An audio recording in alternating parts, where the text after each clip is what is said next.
செம்ம வெயிலுங்க. ஃப்ரிட்ஜ் தொறந்து பார்த்தா, ஐஸ்கிரீமு! நம்ம ஏன் இந்த ஐஸ்கிரீம டிஃப்ரெண்ட்டா ட்ரை பண்ணி பார்க்கக்கூடாது? அப்படின்னு சொல்லிட்டு ட்ரை பண்ணுங்க. பிளேட்ல ப்ரௌனி பீஸ் வச்சுட்டு, அதுக்கு மேல அருண் ஐஸ்கிரீம்ல இட்டாலியன் டிலைட் ஒரு ஸ்கூப் வச்சுட்டு, மழை சாரலாட்டம் ஹெர்ஷிய வந்து அப்படியே ஊத்துங்க.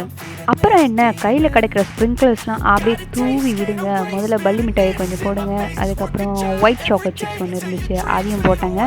என்னடா டிஷ் இன்கம்ப்ளீட்டே இருக்கே அப்படின்னு சொல்லிட்டு முத்தி முத்தி பார்த்தா, அங்கே ஒரு ரோல் இருக்கு, அதை எடுத்து ரெண்டுத்தையும் அப்படி ஒன்று சொருவணுங்க. இப்பதான் குமுதா ஹாப்பி என்னாச்சு அப்படின்ற ஃபீல் வந்துச்சுங்க. இதை நல்ல வெயில் டைம்ல டிவியை போட்டுட்டு சோஃபால உட்காந்து ஒரு ஸ்கூப் எடுத்து சாப்பிட்டு பாருங்க. ஆஹா, சூப்பர் ஃபீல் கொடுக்குங்க. நீங்களும் இந்த மாதிரி ட்ரை பண்ணி பார்த்துட்டு அந்த மொமெண்ட்டை என்ஜாய் பண்ணிக்கோங்க.